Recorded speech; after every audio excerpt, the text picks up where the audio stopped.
I'll presenting our project on local map-based load geometric estimate and trajectory planning for autonomous vehicle on unseen road. The core idea is simple. What happens when the self-driving car encounter a road that was never mapped before? So modern autonomous vehicle systems like Waymo rely heavily on the pre-built AGM map that works really well in the cover area but break down the moment the vehicle enters the unmapped territory, a construction detour, a new road, or temporary access pad. So we make a scenario, traffic get redirection throughout the parking lot and an access road that don't exist in any map. A reaction system, such like following the gap, just stare toward the largest open gap. It has no concept of where the center of the road is, no ability to anticipate what's coming ahead. So our system takes a different approach. It reading the LiDAR, return in real time, identify the left and right road boundary, and build a local center on a spot. So it doesn't require no map, no random marking needed, no prior knowledge of the load. So we have a video that you can see the system running on our F-110 car. So the physical car is navigating the track. On the right is RV's visualization screenshot that the local map is actually computing in a real time. The green line is the local center line, the blue and the red line is estimate left and right boundary. So what we're seeing is the system is constructing a short horizon load model pure from LiDAR scans, like frame by frame, and handling that of the control to follow. That is not no global map involved at any point. So I'm gonna simply go throughout the system pipeline. It has a two main component, local mapping node and pure pursuit controller. The mapping side, we take a raw LiDAR scan and odometry. So we project and filter the point cloud to removing the noise and raw facing points. Then we run adaptive gap-based clustering. This is really important because the spacing between LiDAR beam grow with the range.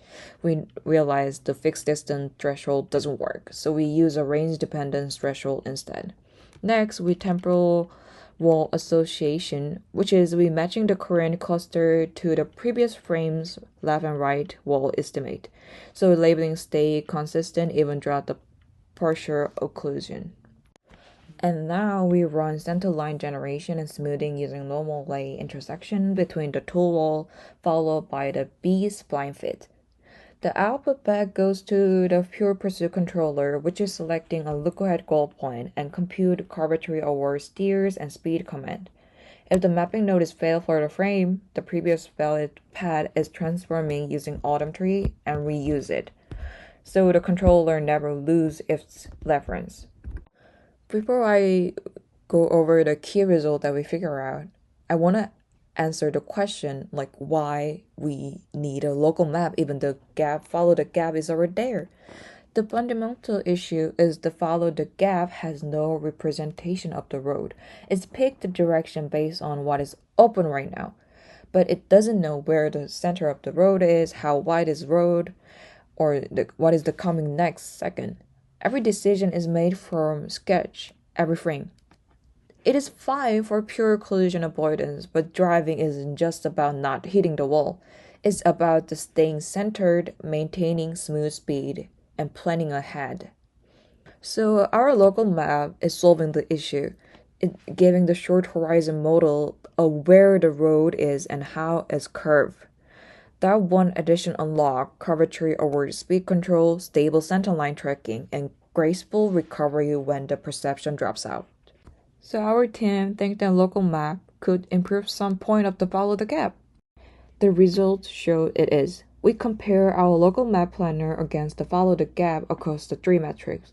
On a corner speed, the local map planner averaged 3.45 millisecond versus 3.09 millisecond for the follow the gap. That is an 11.7% improvement. The reason is kind of straightforward. Our system sees the upcoming curvature in the center line and slow down before the corner. But follow the gap has no road model, so it goes in fast and has to react hard. And second thing is lap completion. We hit 100% versus 940% for the follow the gap. That is 6% gap, mostly coming from the corner when the follow the gap click the whole wall. Our fallback mechanism is keep us on track by reusing the previous center line throughout the autumn tree transform. Finally, the trajectory smoothness, which is 96% versus 88%. Follow the gap occlusion because it reacts frame by frame. But we're tracking a smooth B-spline path, so the steer is most consistently. And we separately verify the centerline accuracy by overlaying our scan driving centerline against the ground truth mapping centerline. So the mean deviation was 6 centimeter, max was 10 centimeter. And we're gonna honestly review our limitation and what is the future work would be.